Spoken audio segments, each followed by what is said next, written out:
told you I was born in Hawaii. I lived in Japan. I grew up mostly in Florida, and I took this for a reason. Because it puts some perspective from me into this journey that Marie and I went on. By the way, the majority of pictures Marie and I took, just a couple were given to us from a friend on the boat. When I grew up in Florida, I had a very rich natural experience. We lived on a lake, and I was in the water all the time, and I grew to respect nature, and there were things that I just could not explain that happened. I was in awe of the snakes and the alligators, the herons, the egrets, the otters that played on our beach in the morning. It was an amazing time, but it was so immense. I was just a little part of it. On the other side of my house was a road and then the swamp. And the seasons to me were so incredible because in the rainy season, we only could go on the periphery of the swamp because it was filled. Unless we wanted to hop from tree to tree, from cypress knee to cypress knee, which was kind of dangerous. There were pileated woodpeckers in there. And there was this band of 4 trees that were like that, and we built a 4-level tree house. And I spent so much time in there because it was just a wonderful place. Just wonderful, exciting, exhilarating. I was one with nature in that. On the other side of the swamp was an orange grove. I saw rabbits, gopher turtles. I could pick and eat as many oranges as I wanted. And this incredible fragrance of orange blossoms came every year. I didn't know why it happened. It just happened. I didn't have to think about it. It was there. My dad also owned a ranch, and I had my own cow. And Lulu gave birth to twins one year, but neither of them made it. And with that, I understood the circle of life and how so many things are out of control, out of my control.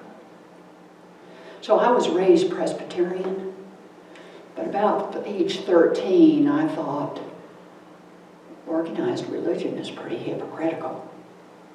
I didn't quite understand the Bible and all these stories that some said one thing and another said another thing. I just didn't get it, so I told my mom I wasn't going anymore. And she said, okay. So where did I get this deep spiritual belief? Well, as I told you, a lot of it came from nature. Things I couldn't explain, but I just believed in them. We saw in our living room, because it faced west, these incredible sunsets at night. My parents made sure we watched. As the sun dipped down on the opposite side of the lake, these incredible colors that came up. Again, there was no way I could explain it. I didn't know, but I just knew it happened. It was wonderful. And sometimes I would go out on the dock, and I would look up at the night sky, and I would see all these stars. We were pretty far away from Tampa, so we really didn't have light pollution there. And I thought, I am so small in this universe out here. Where do I fit in? And again, my answer, my spirituality, my answer to this was nature. That's where it came in for me. So I would like to share some of the spirit that Marie and I found, especially me, on these 2 trips. And I'm going to start with some skies over Finland. Now in Finland we were in Helsinki to begin with, which of course is their capital. But then we ventured north into Lapland and the Arctic Circle. Lapland is where we were staying, was probably about an hour and a half from the Arctic Circle. So pretty close, pretty incredible skies.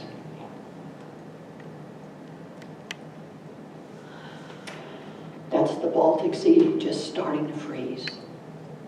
Again, just incredible skies, incredible blue.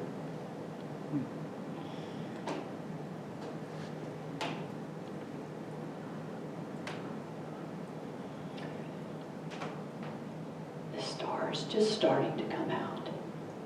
Now I will tell you, when we were in Lapland, we had about 2.5 hours worth of light. 2.5 hours. So they're quite used to a lot of bright lights, a lot of city lights. But out where Marie and I were, out in Kuusamo, there weren't as many lights. So you're going to see some pictures of daylight in a minute. And that was about a 2.5 hour window, and that was it. This next one is at the Arctic Circle.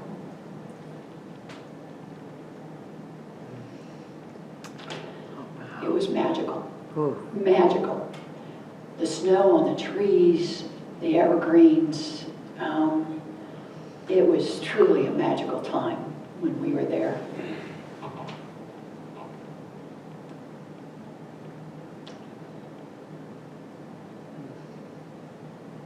This is during one of those 2.5 hour blocks of sun.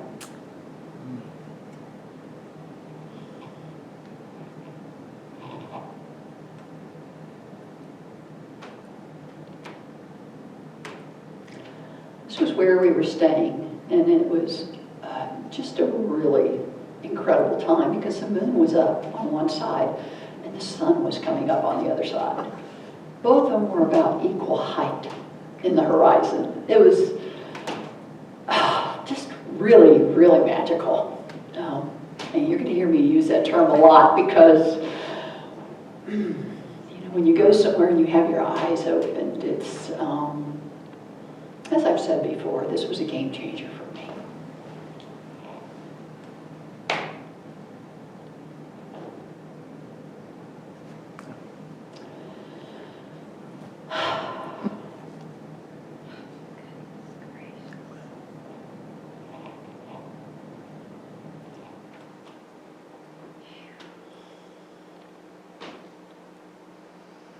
Now I will explain this one. That is a dock that goes into a lake, which is open, so when you get out of the sauna, you can run and jump in the lake, which Marie and I did not do. But again, the sky was just incredible, incredible. I wondered how they kept that opening open. I thought they must have to go out and chop the ice every morning. We walked to the end of the dock. There was a pump pumping hot water out. So that's how they kept it open.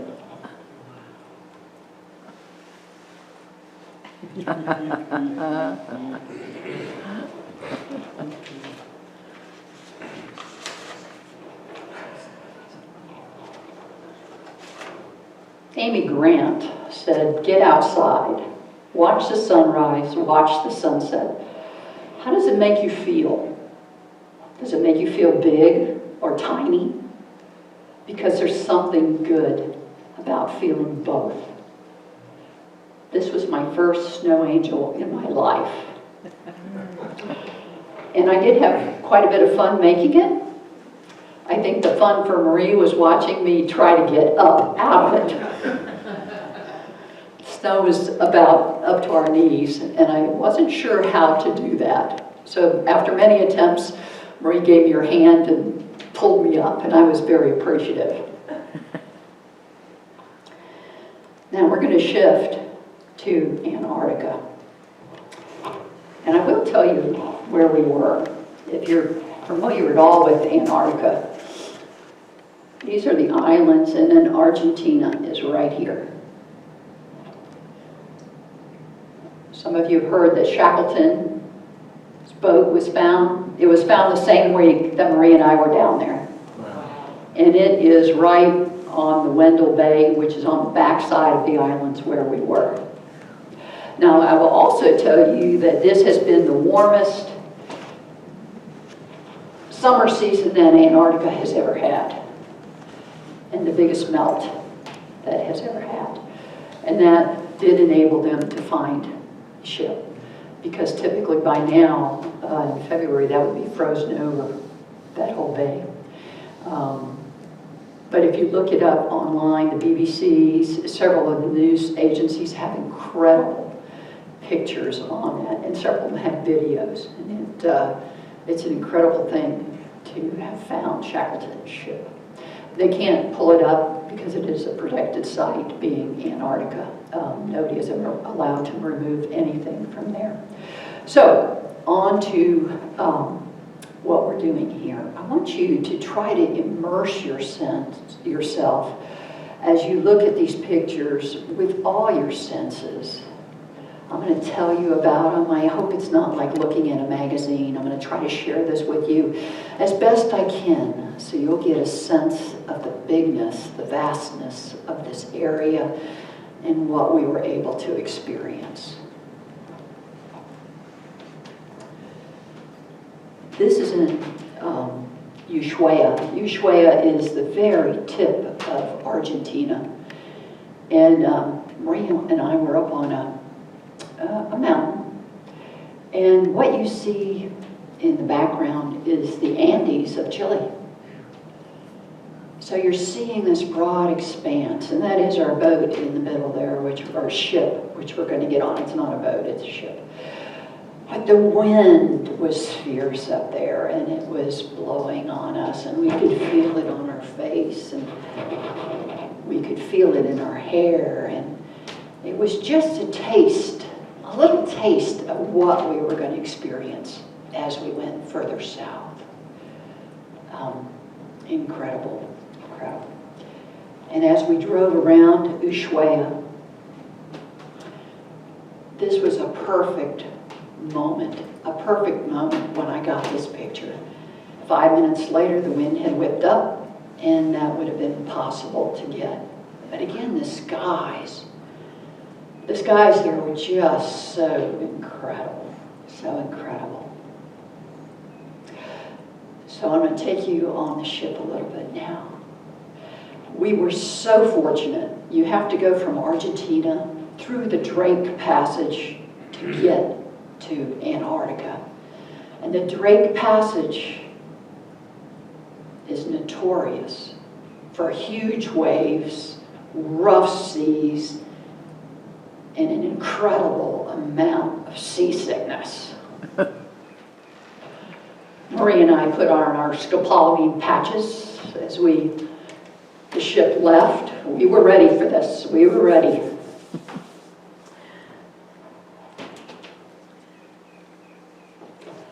And that is what we had. Oh my. The crew was calling it the Drake Pond. It was so incredibly flat, both on our journey there and on our journey back. Yeah, we had a little motion here and there.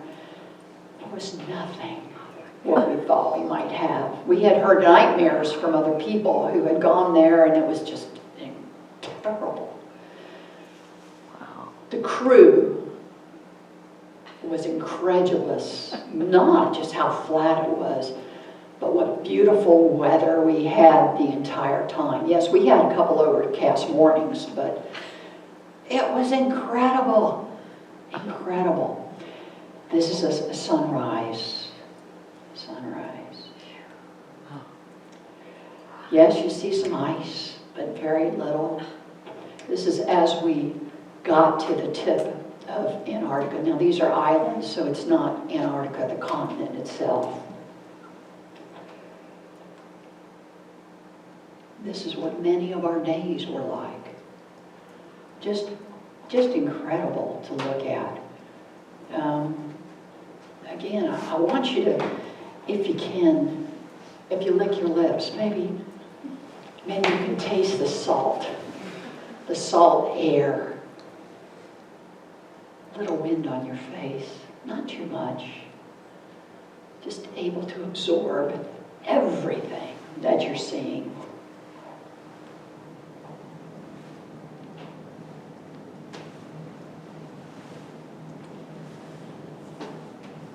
I'm never tired of this.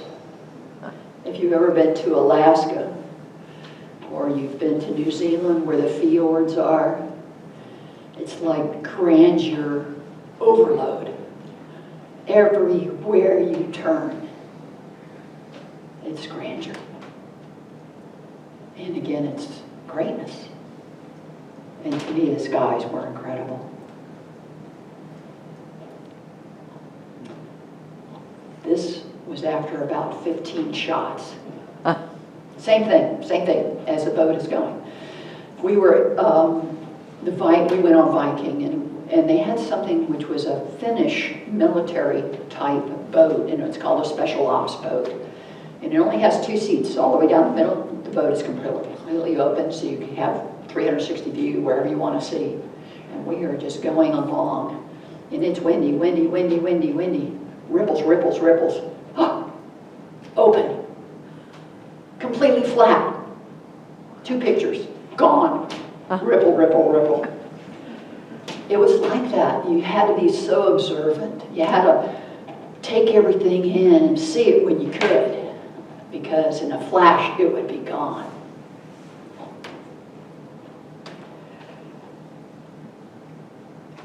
This is one of the most incredible sunsets we had on the ship.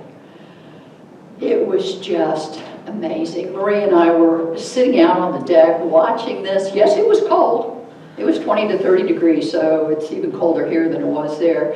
But we're watching the sunset going, oh my gosh, oh my gosh. And you know how sunsets are, where you have the sun and then all of a sudden it drops and you go, okay. And then it starts up again and it gets higher and higher and the colors become more and more intense. There is a Facebook page that I'm able to go on because I was on this cruise. And I can't tell you how many people took this particular sunset picture from wherever they were on the boat or on the ship, because it was just so incredible, incredible. And yes, that was the color of that. That was the color. And sometimes I do tweak the contrast a little bit, and I do tweak the pictures so they show better on here. But for the most part, that is what it looks like.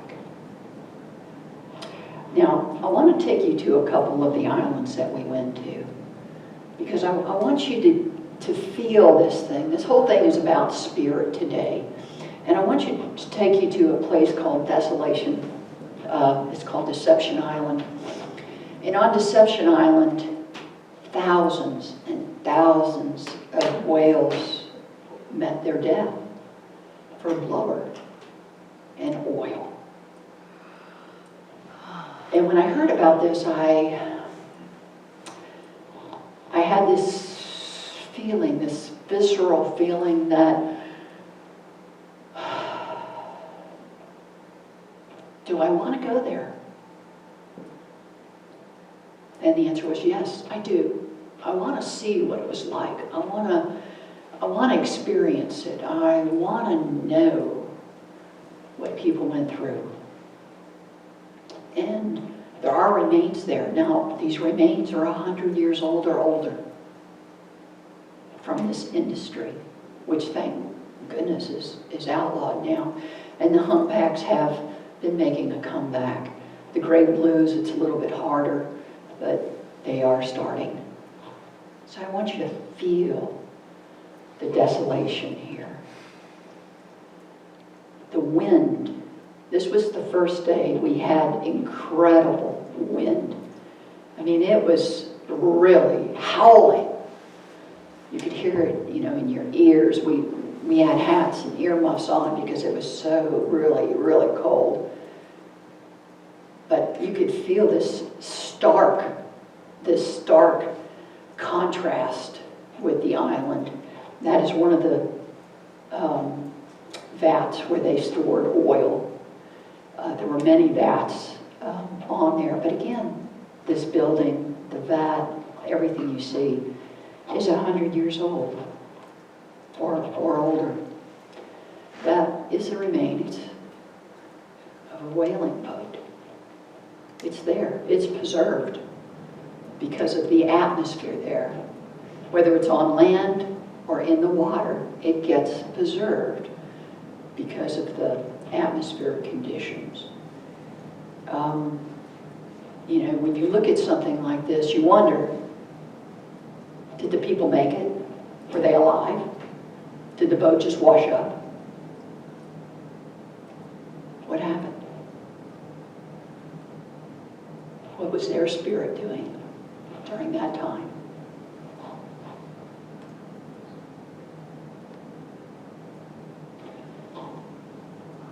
Two different boats. Again, not the typical islands that we had been seeing. This was one that had very little snow on it. Very little snow.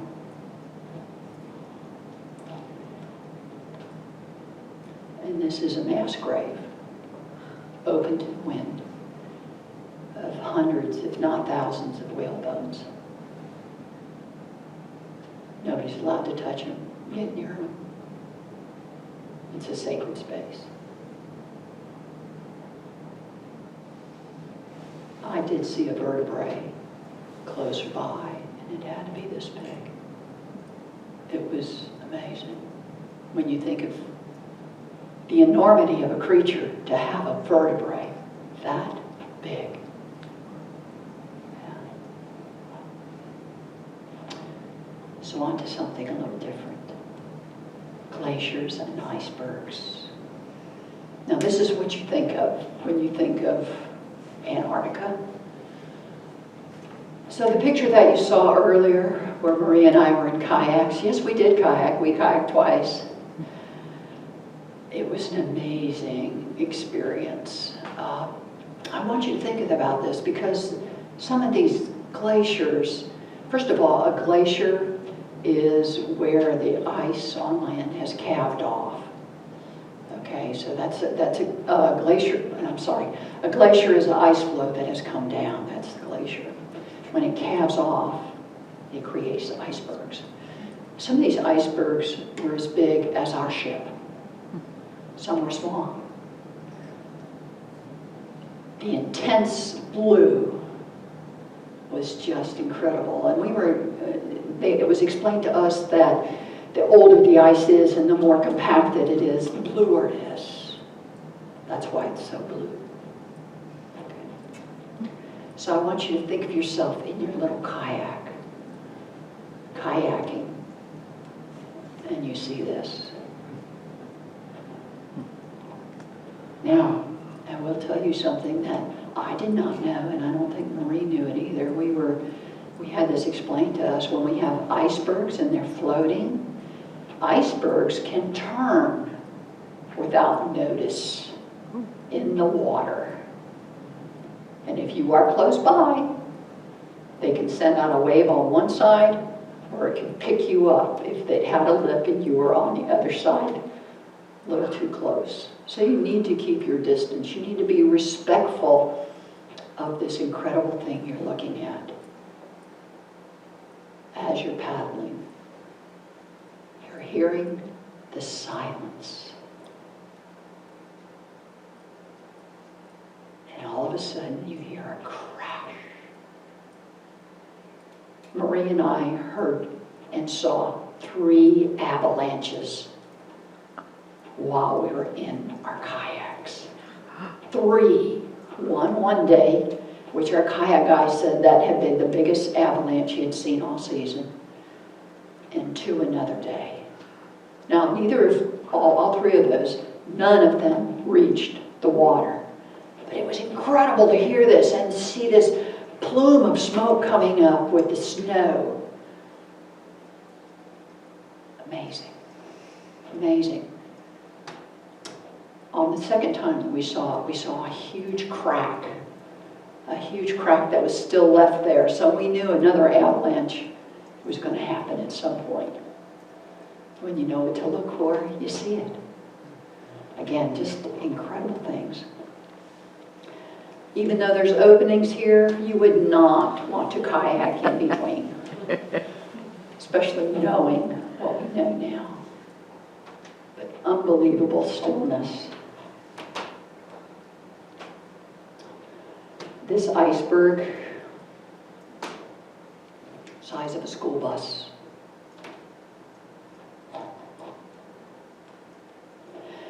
Now this is an iceberg that has flipped. At the very bottom of the glacier, it's rubbing against the earth and the stones and the dirt as it's coming down. And as it breaks off, it can take a layer of earth with it. Now this iceberg has flipped. So the dirt side now, the pebble side is up.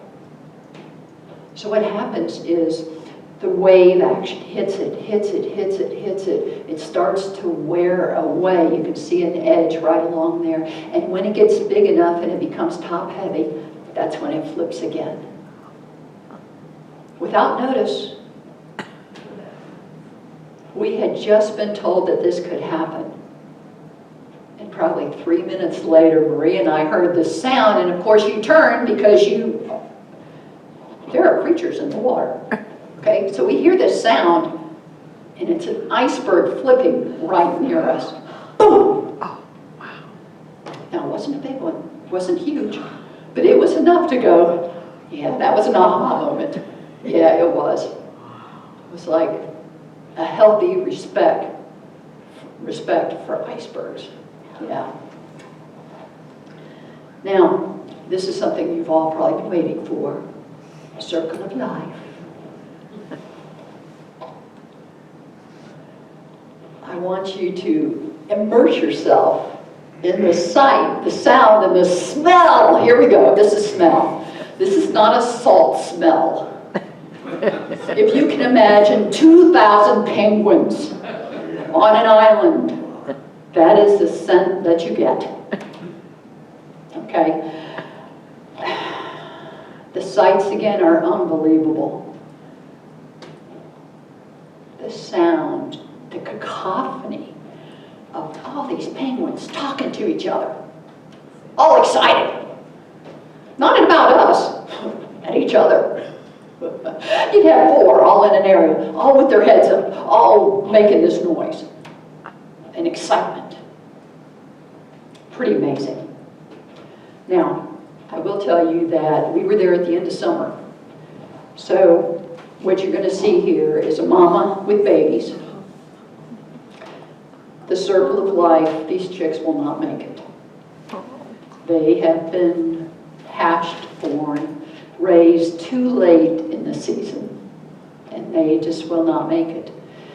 And when we talk to our guides, who I will tell you there were 20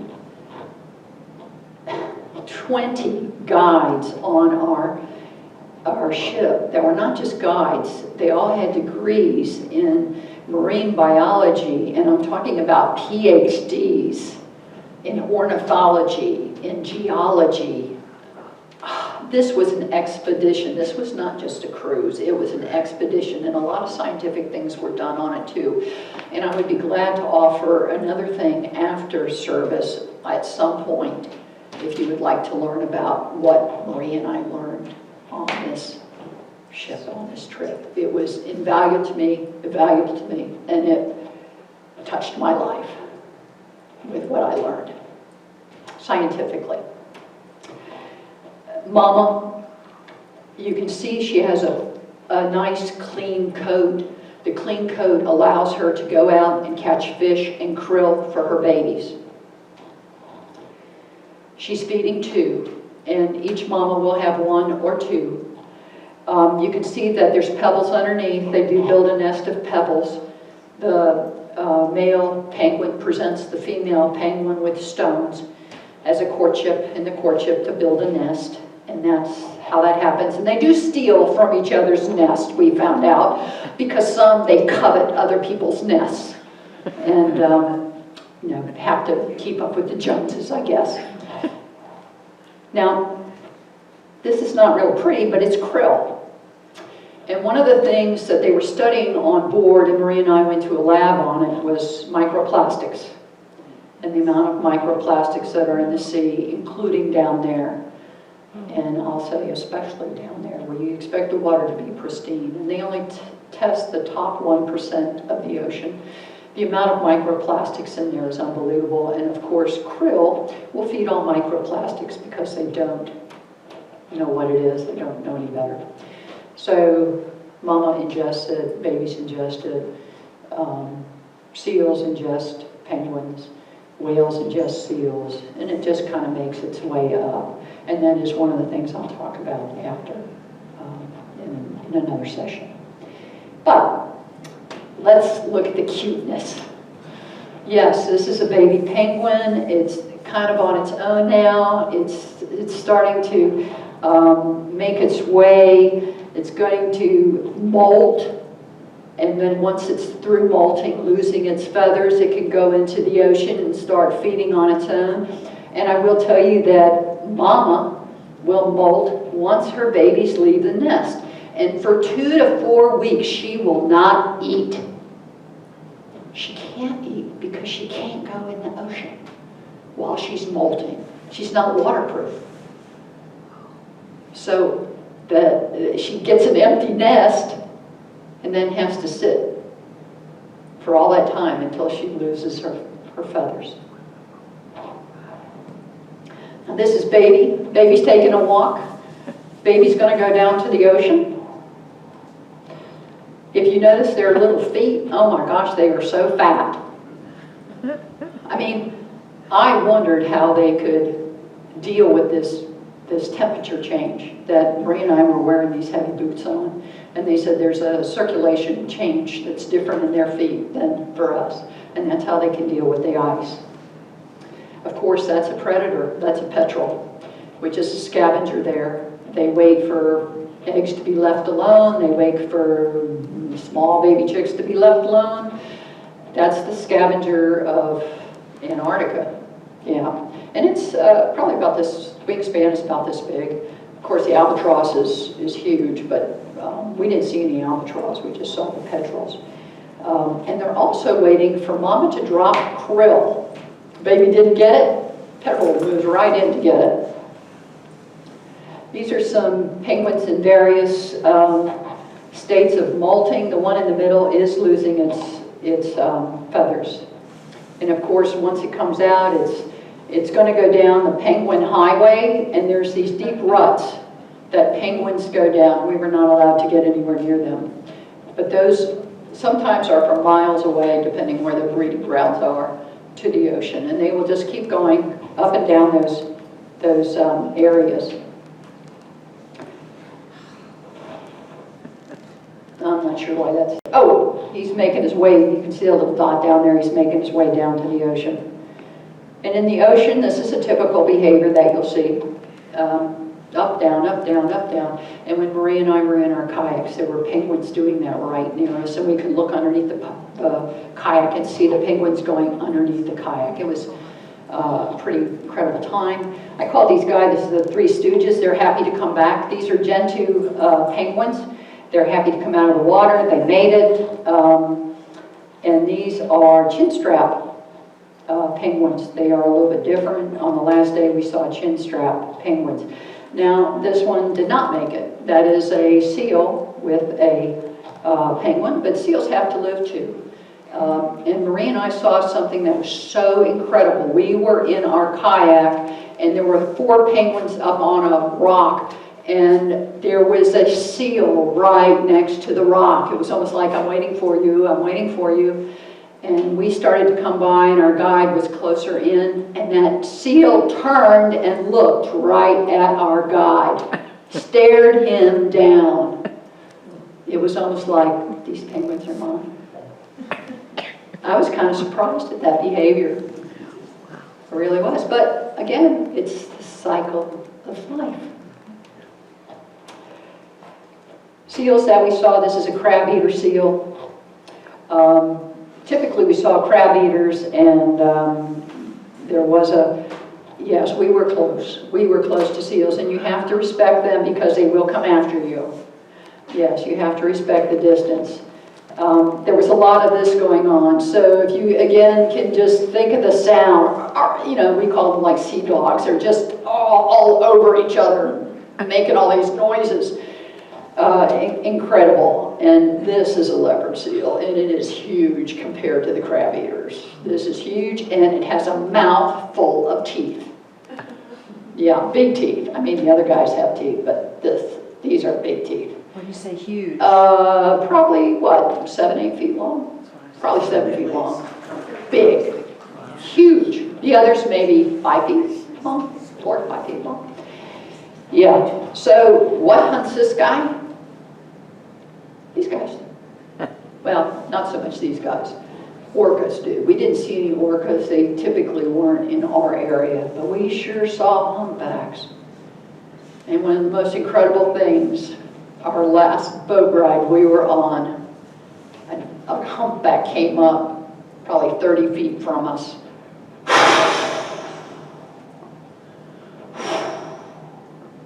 Under, back down, ending with that. And of course, that's how humpback whales are identified. There are books with over 20,000, I believe, humpbacks that have been identified by tail markings. Yeah. And were you in the kayaks when you took? We were in a Zodiac. We had just gotten out of our kayaks and we were in a Zodiac because that's how we transferred from the ship to the kayaks. So, finding spirit in nature. I know my spirit was filled down there. And I hope that you've enjoyed this. I hope that it has filled you a little bit and that you've been able to enjoy some of the things we were able to enjoy. Thank you.